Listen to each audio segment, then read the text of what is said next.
Are you ready? I'm ready. Feeling? Yeah, I'm feeling good.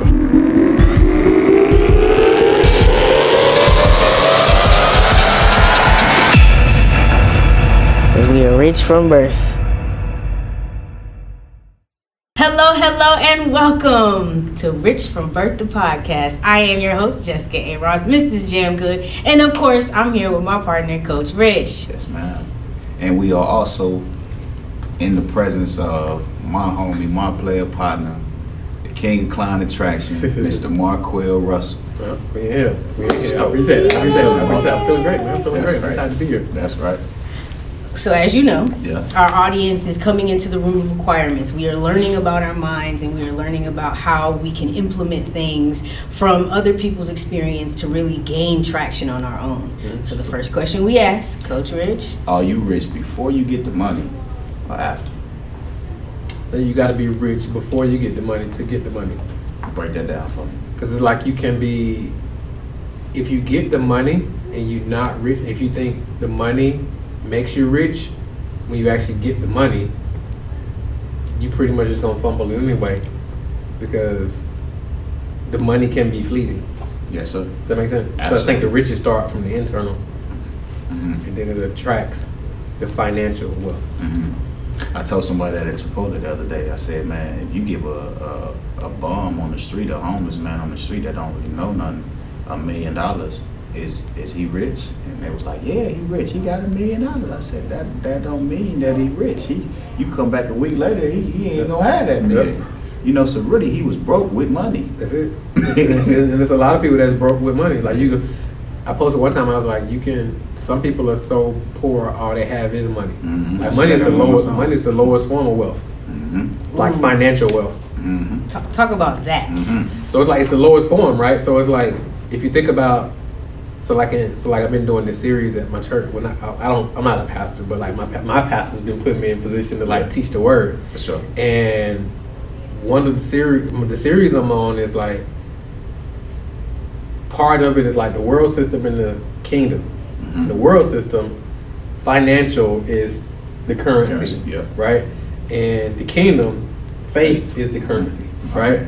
So it's like a lot of times we're chasing the money and we think the money is gonna fill something, but it's like, nah, the money ain't gonna fill that gap that you got. You gotta do some other work. So you got spiritual wealth, right? And then when you got the spiritual wealth, then you got emotional wealth, you got mental wealth, you got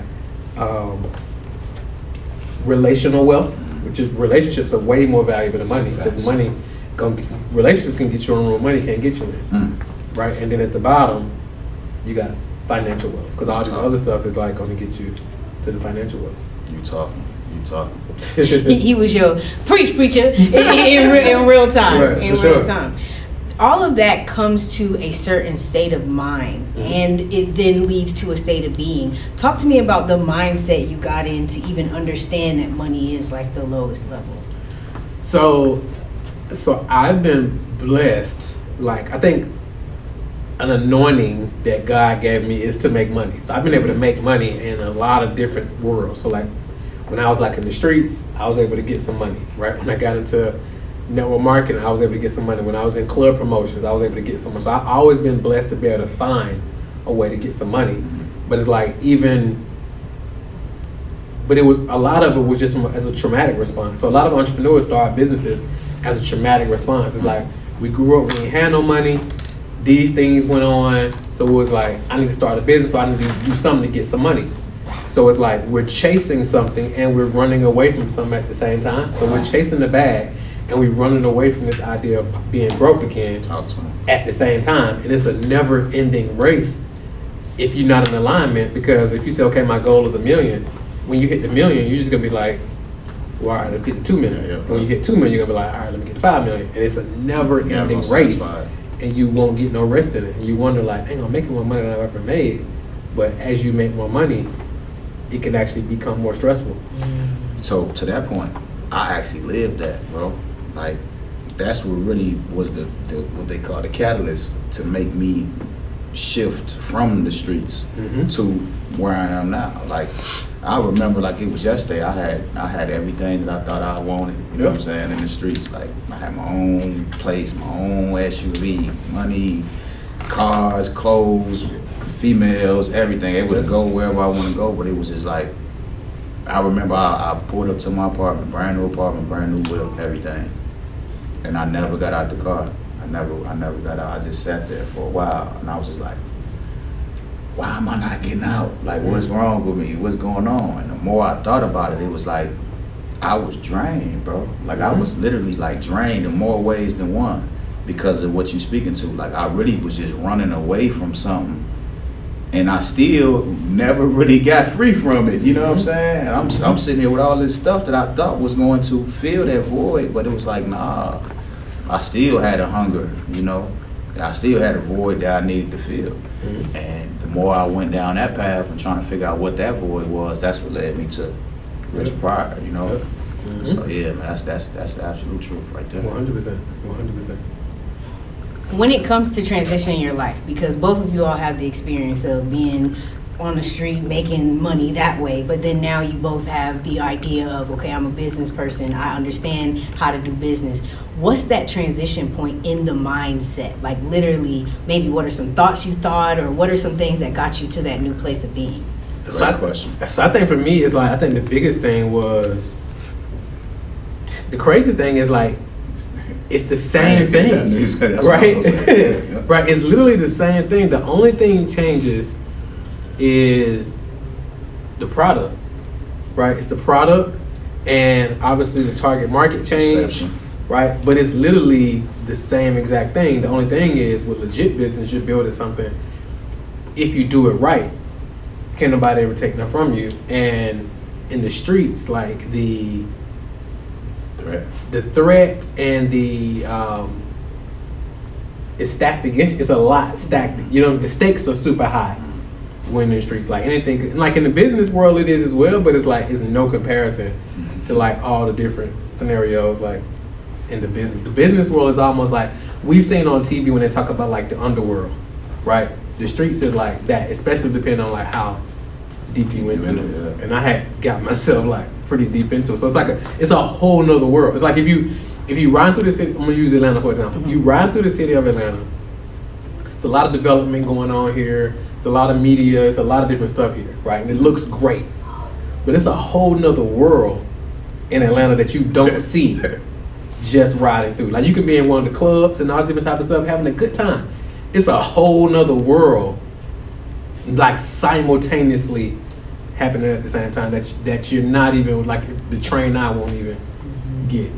And I'm sure it's the same way in other cities as well. For sure. But it's like I can speak firsthand here in a couple other cities. I think for me, and that's an amazing point. For me, I think one of the biggest differences from that world to this world is like this being on camera. Like I'm so like not on, like I don't want you to see me, you know what I mean, from the streets side of things. And it's like even not on camera, like I don't want you to see me like creating content. Like I really had a moment the other day. Like somebody was like watching me put something together that I ain't exposed yet. And it was like, come on, bro, like why you on, you know what I mean? And I had to check myself, like, we ain't there no more, bro. You know what I'm saying? That ain't what it is. And if where you going, what you becoming, this is a part of it. Yeah. So you gotta take that with it and embrace it. So that's one of the biggest things for me. It's just exposing myself to the public, because you know we dealt with selling the invisible. We selling you something we can't even show you. Yeah. I like the idea that in the transition you can make the parallel between the old life and the new life, like the good things of what you had to do, and then also see the new man you need to be in this new world. Because our audience here at Rich from Birth, thank you guys so very much for tuning in. We really focus on making sure that there are like tangible things that our people can go away with. We want to make there a call to action, some action that can be done, because not only do we want to fill your mind with good stuff, but we want to fill your life with good stuff. And that happens when you make action. Tell me maybe a couple of actions that had to coincide with the change of mindset to get into the place that you are now. So I think, when I was in network marketing, that was like my transition from the streets to network marketing. So one of my mentors, he said, He said, if you could have everything you wanted in life, thinking the way you already think, wouldn't you already have it? So I think one of the biggest transitions for me was the realization that I didn't know, right? So it's like, and what I've learned, so like my first action to make this super practical was embracing this idea of personal development, right? Because where I was at that age, I'm like 23, 24, and like by most measurements, like I'm winning, right? However, it was a whole other level, and I was winning based on trauma, based on like what I had going on, right? But I think That's great. me being exposed to personal development and self-development, I think that was the biggest shift to being able to start rewiring and the renewing of my mind, right? So I think that was the biggest, if I was to give a biggest action, it would be that, and just submitting to that idea of like, okay, it's a lot more that I don't know. It's a whole nother, because when I started getting introduced to it, I was like, man, it's like, these cats talking way different than I've ever heard anybody talk. So I think that was the biggest action.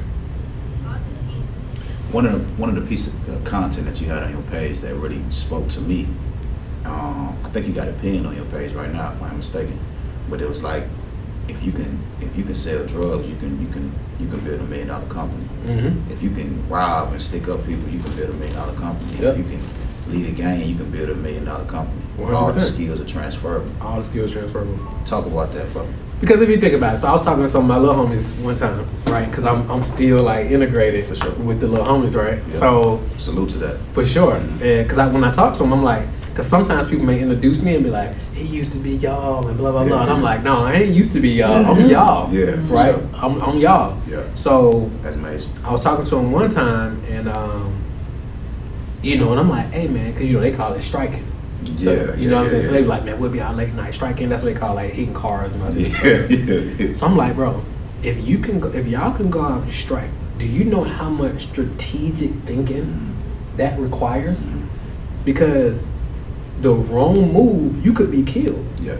The wrong move. Easy. So for you all to be out to successfully hit on these nights, that takes outwitting. That takes a lot of strategic, critical thinking.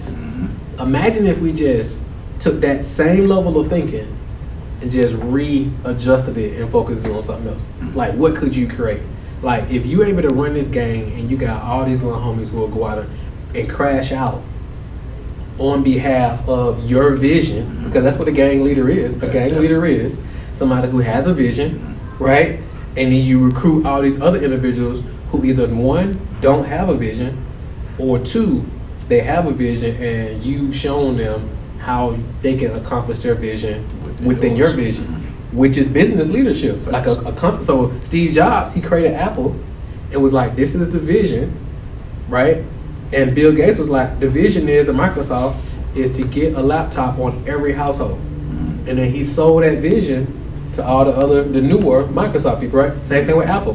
Before there was like a big, what we know, Apple and Microsoft, he had a vision, boom, boom, boom. So imagine as a gang leader, you go in and you like, hey, it's the move, everybody gonna eat, boom, boom, boom, this is what we doing.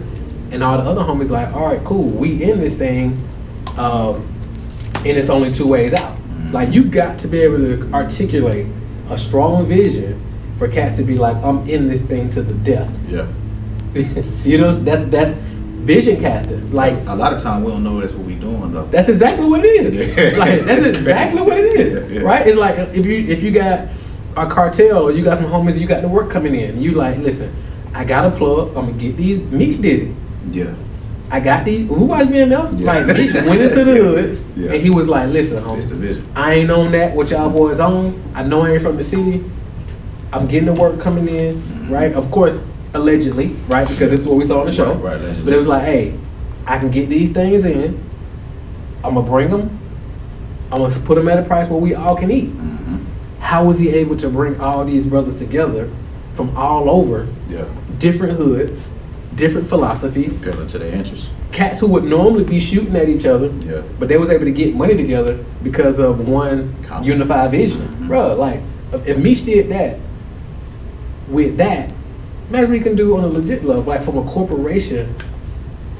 I think that's why he's getting the reaction that he's getting right now, in my opinion. You know what I'm saying? But that's You get what I'm saying? So it's like, and I don't know the brother, but I'm like, just from the outside looking in, because we've seen individuals do it from on the business landscape, allegedly, because I don't know none of these brothers like specifically, but it's like from what they talk, it's like, imagine if we just shift that and then bring it into on this other side. So it's a game changer. Absolutely.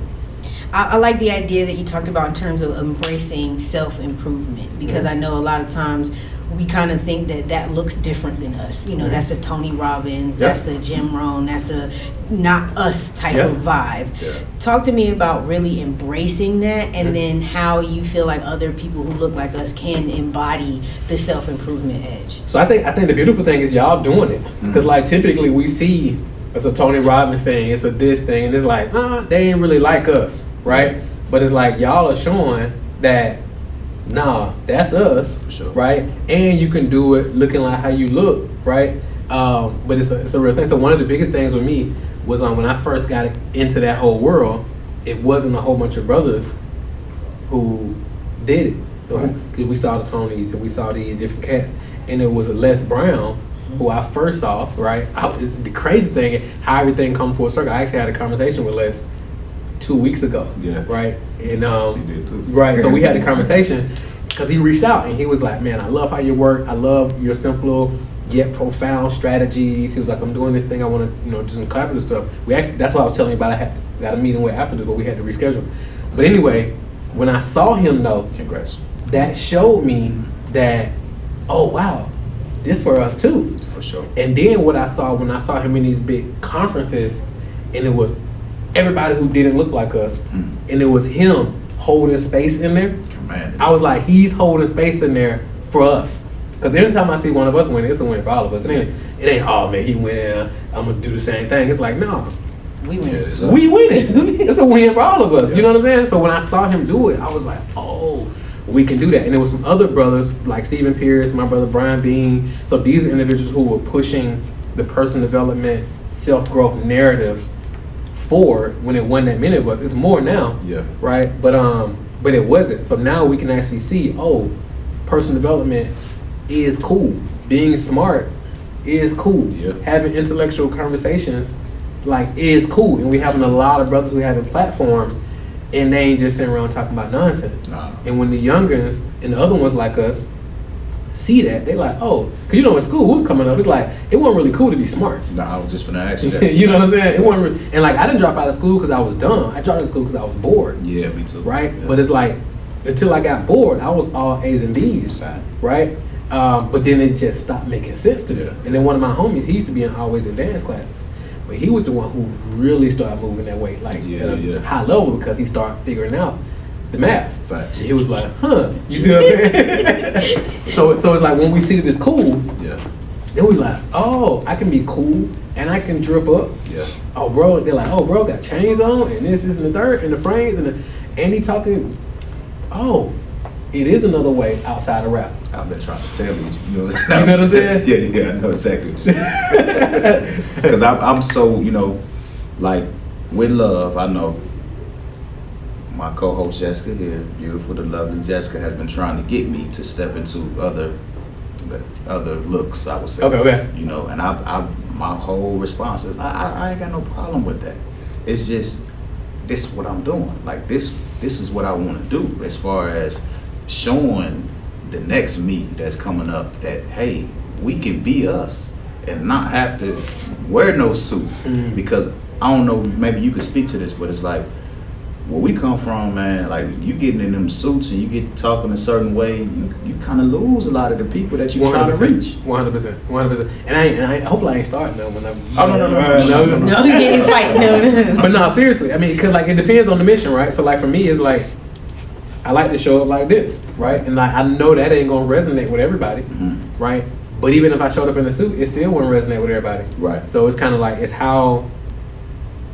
like when Jesus showed up, he didn't show up how people thought he was supposed to show up. That's why a lot of times people it was like, this can't be him. Yeah. And he was like, no, this me. I'm him. Yeah. And he was like, you either gonna receive it or you not. But it's like, I'm him. Facts.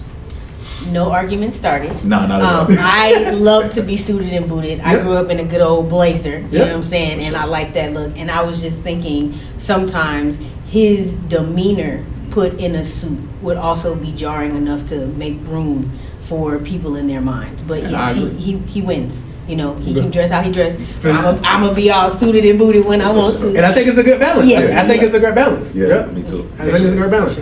But you told me something to that point when we was at the event a couple months ago. I don't know. But you was like, man, Rich ain't got no look, man. No, I don't.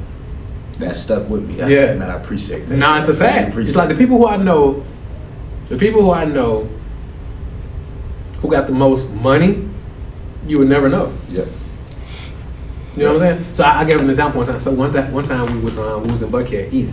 We had an event right there at the Western. We had walked over and got something to eat, and we sitting in there, and P walked through.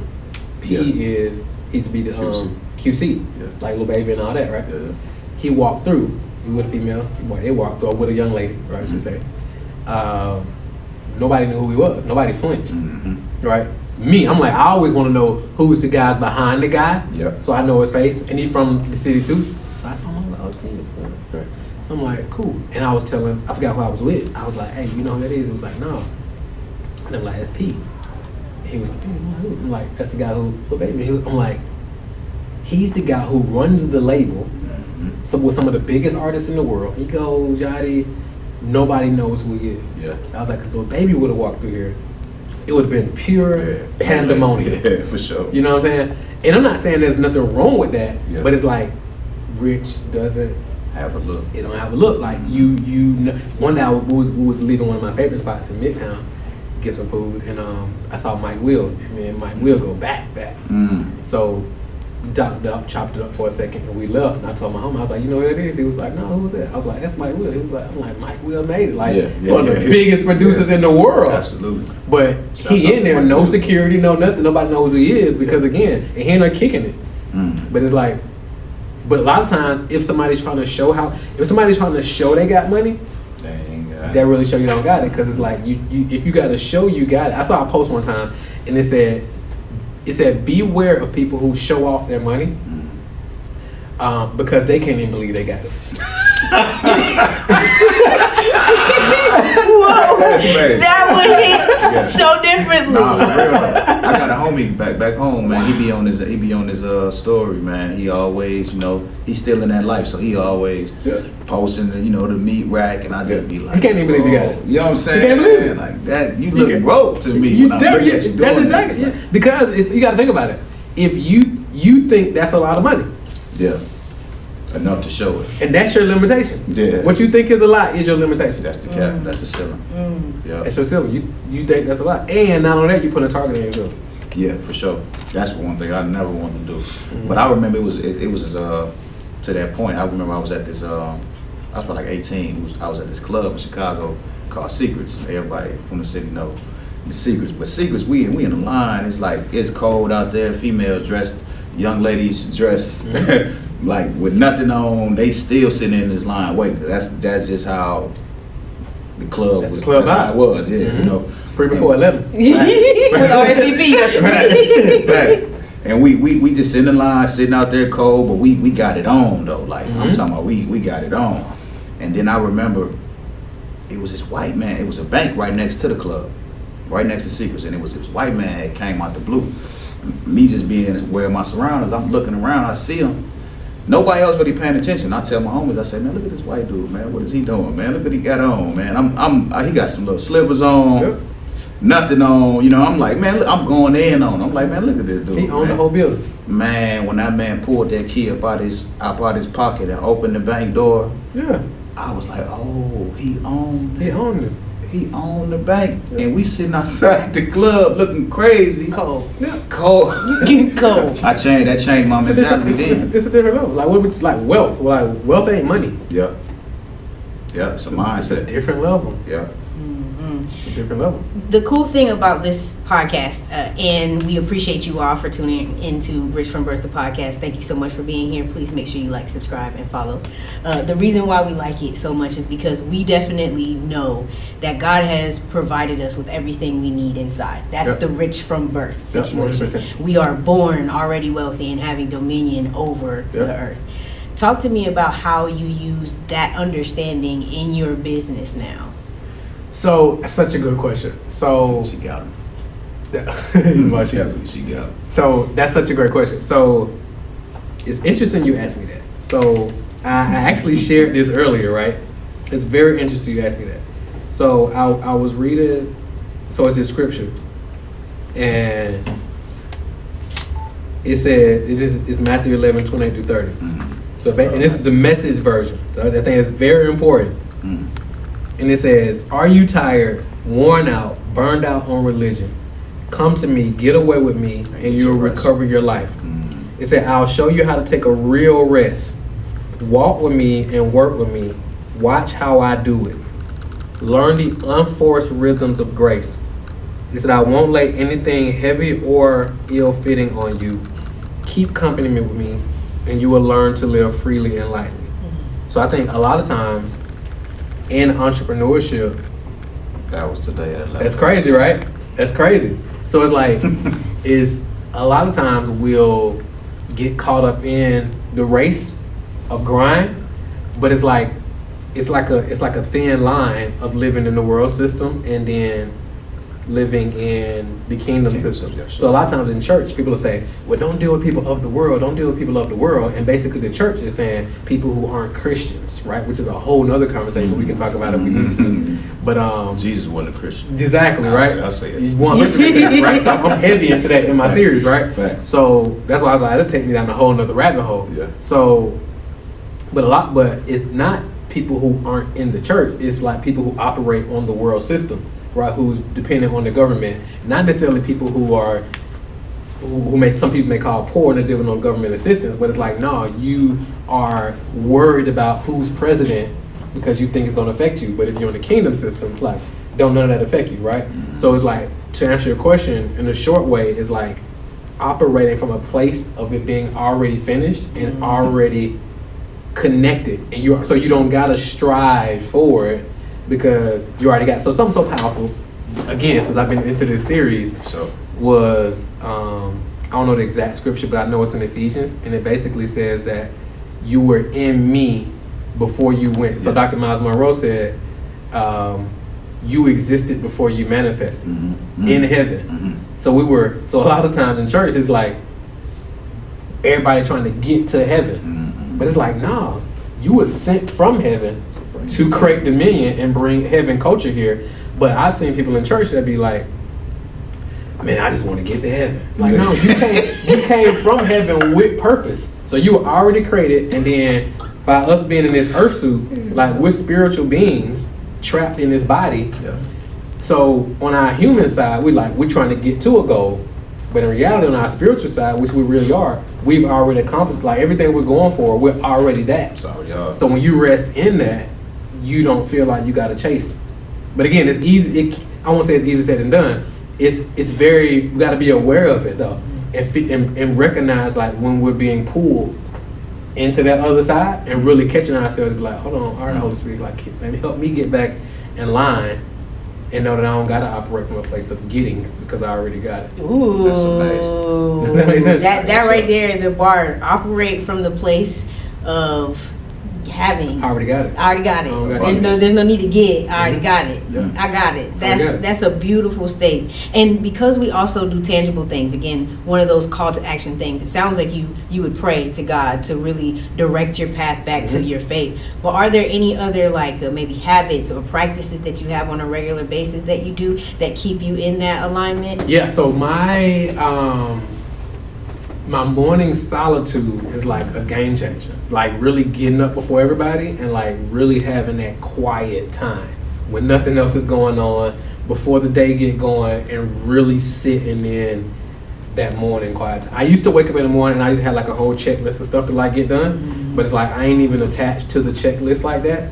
The biggest thing I want to do is really get that morning. It might be a scripture, it might be a 5-minute meditation, just to really get in alignment and hear what God trying to tell me. Very cool. Very cool. So to that point, the scripture that I read today that I just showed you, it says, "Come to me, all you who labor and are heavy laden, and I will give you rest." Yeah. I was in the shower letting this joint play, bro, and when I heard that, I said, "Hold on, let me screenshot that," because what it told me was, man, Jesus was a marketer. Yeah, 100%. He telling you, man, The greatest market ever lived. You Like, feel think me? about it. I was like, Yeah. wow, that's amazing. So to that point, you are the king of client attraction.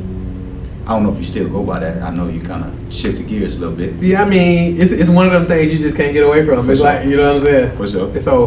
So, To that point, what's one of the biggest mistakes that entrepreneurs make when it comes to attracting clients?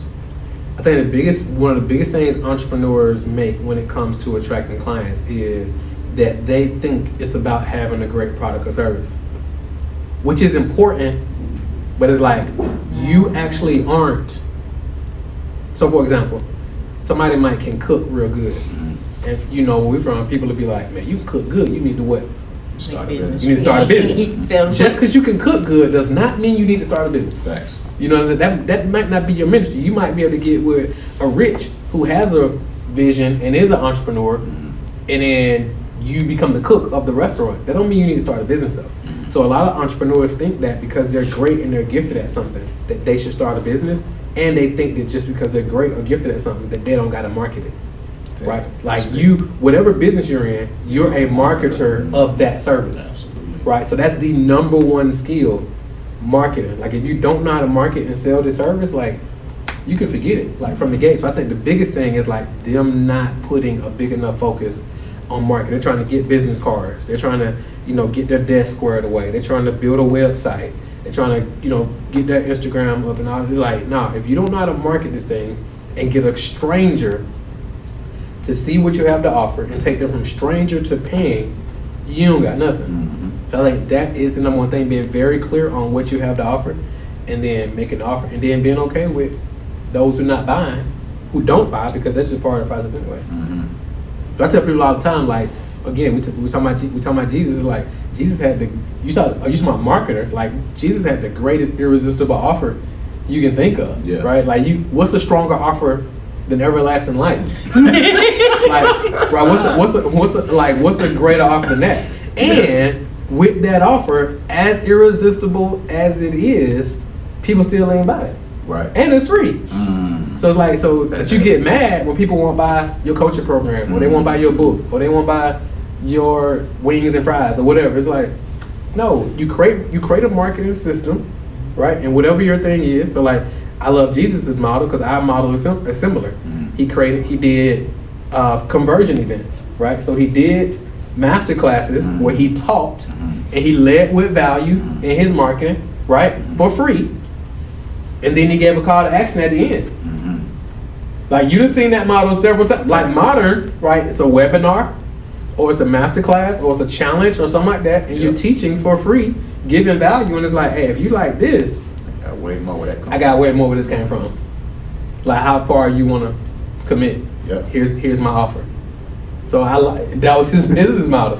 It seemed like I got the same model. Exactly. You get what I'm saying? So it's the same thing. So it's like, now it's just a matter of just refining the process and knowing that everybody ain't for you. Everybody ain't gonna help it. Yeah, that part right there.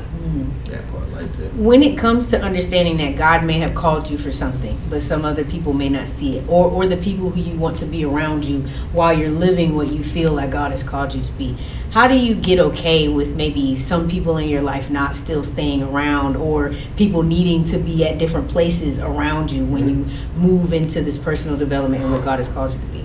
So that's a really good question. So it's like, it's almost like,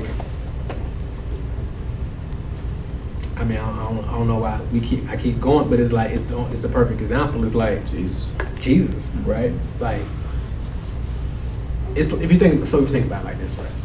And I was talking about this, it was like, all right, we're all sent here, like we're sent from where Jesus came from, right? So it's almost like, okay, that's our big brother, right? So it's like, Jesus' mission was this. My mission is this. All of our mission, we came here with a specific mission. Right. And we're called to have dominion in different, so this guy named Lance Wallnau, he talks about the 7 mountains, right? So he talks about the business mountain, the church mountain, government, media, education, family, and I think it's another one. And we're all called to dominate these particular mountains. Some of us multiple, right? And we're giving the provision based on our purpose, right? So I might not, I could get caught up comparing, I'd be like, man, Rich get more money than me. I could do that, right? But it's like, well, Rich actually requires more for his purpose than me. Just as an example, right? So I don't actually, based on what he's called to do, right? And I don't require, but I'm so focused on him fulfilling his thing, I'd have missed out on Your thing. my thing, right? So I'm saying all that to say, with that, provision is can be financial, but provision is also people. So if we're in alignment with our purpose, God gonna send us the people for the provision, right? So in that, we got to be okay with letting some of the people go who might have been with us in one particular season because they served us for a season. So for example, God told Abraham, go, leave your people, and then go to this foreign land. He told me the same thing. Right? But and guess what Abraham did though when he left? Took all these people. He took his wife. He took Lot. He took all the other people they had. He took a whole squad of people. And because he took all these different people in this new season, it caused all kind of havoc that was unnecessary. I ain't preaching. Because we're trying to pull old money, old ways of thinking, old people into a new season. It's like, God, like, no, you can't take all this baggage into this new season. I think it's our human side want to take everybody. But it's like, as we said, everybody can't go. I was just finna say, niggas said that. Circle got smaller, everybody can't go. You know what I'm saying? But it's like we gotta be okay with that. Yeah. So we've totally enjoyed having you here on the Rich from Birth podcast. I know the people out in the audience are like writing notes. We're those people. We will take notes. We will try to embed it and figure out exactly how we can place it in different places. If we were going to give the people here a call to action, like a next step, like now that you've heard this information, now that you've seen something, maybe they're in a place where they're ready to transition out of an old life to a new one. What would be all right now, if you could do this in the next 24 hours, if you could do this in the next 48 hours, this could help you propel you into this new shift. What would that be? Business-wise or? Just anyway. Just in general? Yeah, just in general. I would say own the fact that regardless of wherever you are, like you already rich. You already got everything. Like God created us with everything that we require. Like we already got it. So my therapist puts it this way. He said that peace and happiness is our default. If we're not feeling peace and happiness, we got to figure out, okay, what's blocking it? So we literally come here. If we really wrap our head around the idea, and this blew my mind, right? And it really didn't set in till this last week or so. I'm gonna be straight up honest with y'all. It really blows my mind that we come here from heaven. So think about it, just from a standpoint of, we just talked about it, like us trying to get something or get to something. Yeah. And it's like, nah, bro, you came from that, right? So now your mission is to do your role with bringing heaven to earth. That's God's idea is real simple. He didn't bring a religion, right? He didn't want people to be Christians or build churches or making ministries. Not saying that any of that's wrong, but it's like, no, my mission is simple. I want you to go there and I want to expand my invisible heavenly kingdom into the physical world, right? So if we can simply, to make this practical, is like wrap our head around, I come from God, so God already saw something great in me, otherwise we wouldn't be here. So now it's like owning that I'm already rich and need of nothing.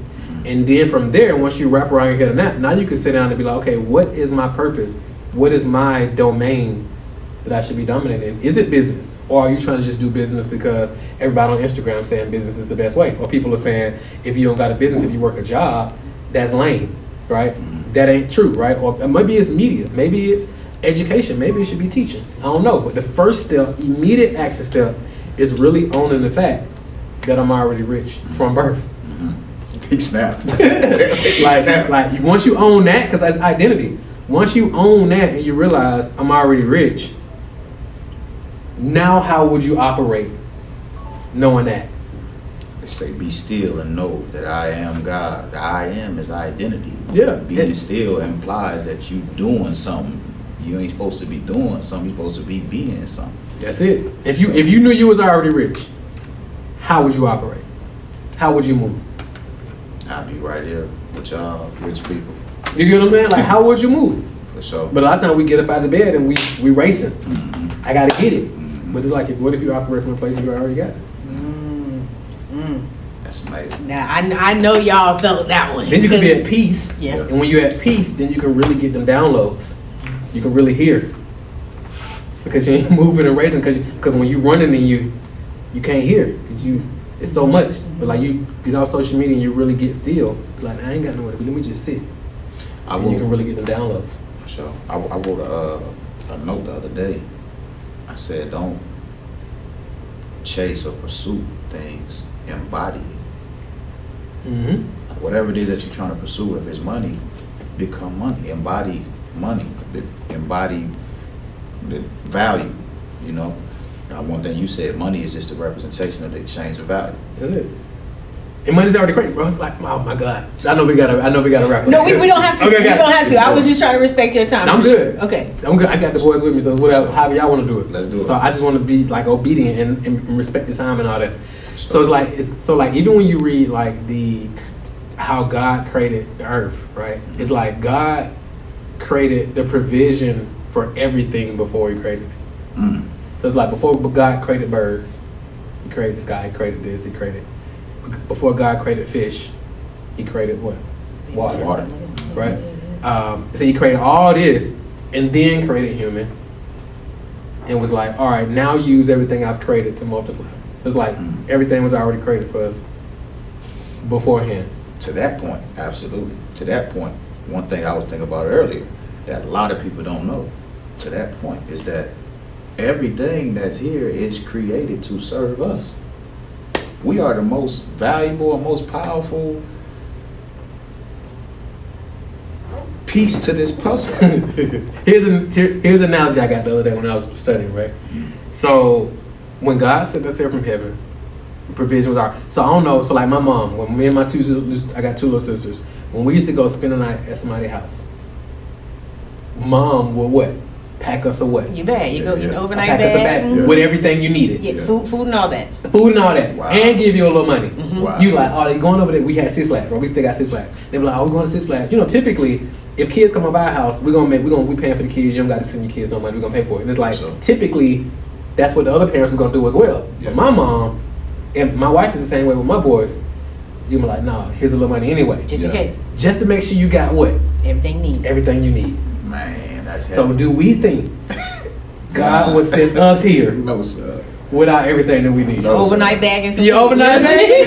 Yeah. You remember? You feel what I'm saying? Facts. Yeah. That's everything. Yeah. And I'm truly enjoying this conversation, and I understand now why we couldn't get you when we were supposed to get you, because a lot of your revelations and some of the stuff that you're sharing with our audience is from you and your constant work now. 100%. Yeah, I think that's so cool. 100%. We are so grateful that we get to have the stage to put that out, because I do want people to know, and like, you know, I'm doing this for my son. Yeah. He's 8 years old, and right now he literally will roll his eyes when I'm like, well, you can be however you want. Anything you put behind I am, you are. So, okay, you can tell mommy anything, but okay, because you're right. Either if you say you can or can't, you're right, because you're it. Yeah. But he'll be rolling his eyes and stuff like that. But if it comes out y'all mouth, you know what I'm saying? Like, he gonna hear it differently, and it's gonna look differently, and it's gonna be differently. And I'm sure that there are other brown boys out there on this earth who feel what you're saying without knowing the verbiage, without maybe knowing the language, or without maybe seeing the example. And I'm just so very grateful, and I want to say for both of y'all, thank y'all for changing your lives. Thank you. Thank you for making the decision to take all those skills and everything that God had equipped y'all with and use it on this business front, because you're now going to make entrepreneurs who know the hustle of the streets without having to take the risk that y'all did. 100%. That's really my goal. I appreciate that too. For sure. Yeah. For sure. And it's right here, all right, right here, Rich from Birth the Podcast. 100%. That part. Okay, since we have more time to pick your brain, when it comes to stepping into a space and owning it, so now we know we were rich from birth. We understand that God has given us everything that we need, and now we're wanting to embody that when we go into rooms that we might not be familiar with. We might not be okay with the etiquette, or we be coming in how we are, but it might be different. How do you address the gray area in between your knowing and your unknowing? So when you're going into like these different environments and you aren't aware of how to show up in those areas, I think the way you address and bridge that gap from the knowing and the unknowing is being comfortable with the unknowing. Like that's the because like if you only operate, that's why a lot of times people have a hard time with God, right? Because like you don't understand God. You can't, as humans, we can't intellectually understand God, right? But a lot of times we're intellectually trying to understand Him, right? Understand God. So it's like incomprehensible. You get what I'm saying? So it's like you really got to be super uncomfortable. You got to get comfortable with the uncomfortable, because the more you learn, the more you realize how much you don't know. Right? So you got to be okay with the unknown and really and be able to sit in that uncomfortableness. That's the only place you. So my boy Aaron Cole. So my boy Kelly is a client and good friend and brother at this point. He has a son named Aaron Cole. He's an artist. Y'all probably heard of Aaron Cole before. Okay, sound familiar. So we was listening to Aaron Cole earlier. My boys love Aaron. And Aaron was like, was actually at the other spot when I heard the bar. We was trying to find the spot. And Aaron was like, you can see the gains from the gym, using a reference. He was like, you can see the gains because we've experienced a lot of resistance. Facts. So the resistance is the unknown. Because like in the gym, like when you get up on that weight, you can lift some of it. But then to really get some gains, you're going to have to get on some of that weight that you don't really know how many you can put up. You don't really know if you can lift that. You know what I'm saying? But that's really where your gains gonna come from. That part, or even I've done it 5 times, but this last one seems a little bit harder. Am I gonna get this up? And that's where the breakthroughs come through. So you being okay with that unknown is huge. I took a trip down here before I ever actually moved down here. I took a trip down here, and it was a goal I had for a long time. Me and my best friend. Shout out to my man Zoe. But we both had the goal to come down here to get to this A3C thing. Okay. You familiar with A3C? Yeah, I used to be in the music world. You're not talking the music world. Yeah. So we come down. Well, I come down here because it was like we had missed it like 3 years straight, man. Just from all type of things, like just was getting in the way. And I was like, you know what? This time I'm going regardless. So when I said I was going regardless, this was still around the time where I was like in the unknown. Like I was transitioning from selling drugs to whatever. I didn't know what, you know what I'm saying? So I was just in that space. And I'm literally watching my phone ring, not answering it, you know what I'm saying? Because I already know, like, and it's money on the other end, I'm not going. So I'm really, I say all that to say my pockets wasn't right at that time. But I still was like, I know my pockets ain't right, but I got enough to get down there, buy me a ticket, and that was really it. I ain't know where I was finna sleep at. I ain't know nothing, bro. I know. And I kid you not, when I come down here, on the way down here, I got a place to stay. I'm on the highway. I'm getting a place to stay. When I got to the event, the tickets were sold out. This homeless man ended up being right there selling me one of his because he said he wasn't even finna go in. I get his ticket, end up going in, meeting some publicist. Now I'm in VIP at the end of the night, bro. That's the currency, the faith. That's the currency, bro. It was crazy. So after that trip, when I flew back to the crib, I told myself this quote: until you embrace the unknown of life, you will never experience the magic of life. Mm-hmm. Cause it was just magical, bro. Or not to mention, I was on the run. I'm going through big beefy white sheriffs and stuff. Like, they let me come through VIP. Mm-hmm. The girl like, just put the wristband on your wrist. Just you ain't got to put it on. Just show them to them, and just keep moving. She telling me, she coaching me the whole way. Just keep moving. Don't even. And I did exactly what she said. And man, he got right out the way, and I was just like, wow.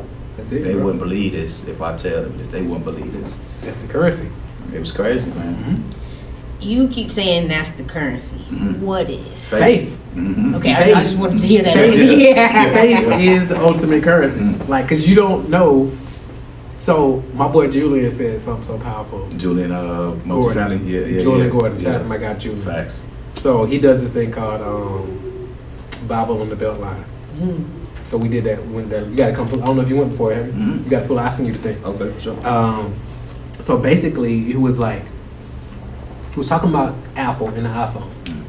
He was like, the iPhone has always been here before it was created. Yeah. There just wasn't a mind So to channel it and conceive it. Mhm. But it was already here, Mhm. right? The technology and everything was already here. It just had to be a mind available to catch it and conceive it. That's all. And they had a faith, right? So Steve Jobs, he saw it, had the vision and the faith To channel it. to channel it, and that's the key. That's everything, though. That's That's anything. 100. These chairs we sitting on, this technology we on right now, right? But it's like somebody had to have the faith to bet on themselves. Mm-hmm.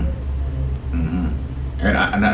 And I thought about that the other day when I was thinking about, like, one of my homies. He cut hair, but I remember when he first started cutting it. He in the basement, like $10, $15, whatever. But now this man cutting like G Herbo hair. Anytime you go to Chicago, I'll give you my man send me all information. He wanted the coldest, bro. Okay.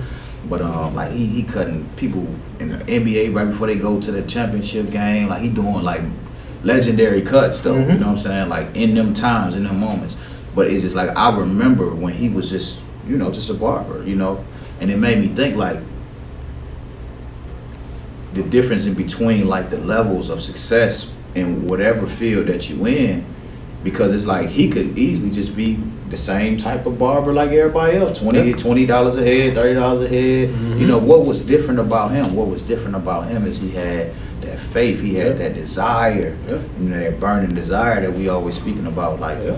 that's what differentiates you in any field that you in. You know what I'm saying? And Mhm. that when you just said, that's what it made me think about. Like, man, that's the difference maker. Just that person that can have that mind Yeah. and that sense of awareness to, like, okay, I'm gonna grab this out the sky. They don't see it, but I see it. Let me grab it and let me stand 10 toes down on it, because I see this, and come hell or high water, I'm gonna make this happen until it happens. I've known faith to be a muscle. You know what I'm saying? It's something Right. that needs to be nurtured and Mhm. grown and tested.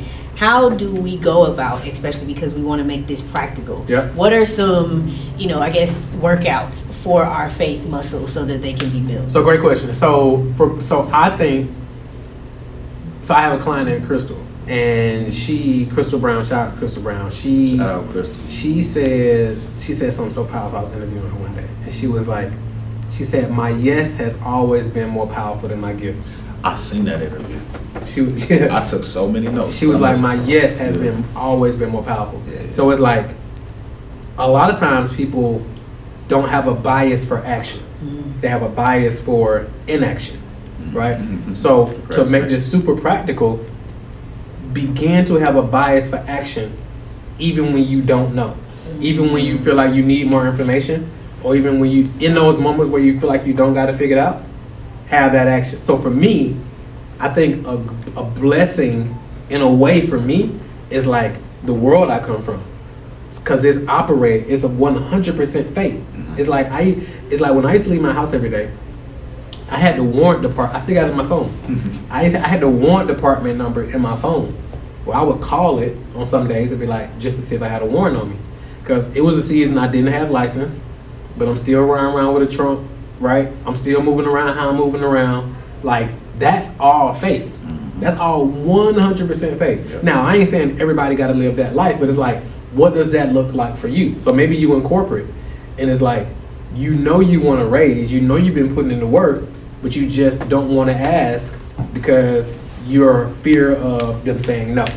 Well, if you don't ask, they've already said no, right? So it's like, what's the difference, right? So maybe you young and you like, or maybe you're older and you got a girl or a young lady you want to holler at, or a gentleman you want to shoot your shot with. Shoot your shot. Like, you don't know. You know what I'm saying? So, or maybe it's you want to go get this car, but you like, my credit ain't right, this ain't right. In your mind, you done already talked yourself out of it because you like, I don't feel like I got all the prerequisites. Go down to the dealership today and just see what's going on. You never know, you might ride off with the car. You know what I'm saying? So it's like, what are those little things that you can do, like, based on your situation? Because I ain't telling everybody, hey, you need to be in the streets and this gonna build your faith up. It's like, no, this could look like something different. You know what I mean? Maybe it's a conversation you want to have with your spouse, but that you just been terrified to have. Go ahead and have the conversation. You know what I'm saying? Maybe you're a child watching this and you want to tell your mom or your dad something that you feel like you're a little hesitant.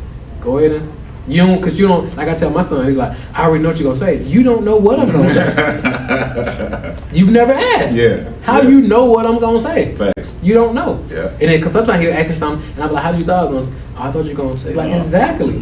Like, you don't know. So it's like, what can that look like for you? Facts. And just now you just start doing that bit by bit by bit by bit by bit. And like you said, you're building that muscle. Myron Golden, by the way, Myron said that faith is belief in the outcome that you desire. Yep. Doubt is the belief in the outcome that you don't desire. 100%. So when everything that you just said, the common theme in all of those examples is that I caught was movement. Yep.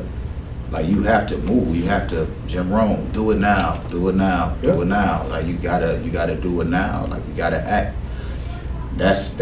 That would be my example as far as, like, when I look back on my life, all the acts of faith and all the leaps of faith that I took, it was really just based on, I'm tired of this. I ain't finna keep doing this. You know what I'm saying? Yep. So let me do What's the this. worst that can happen? You know what I'm saying? Like, let's make it happen. Bow.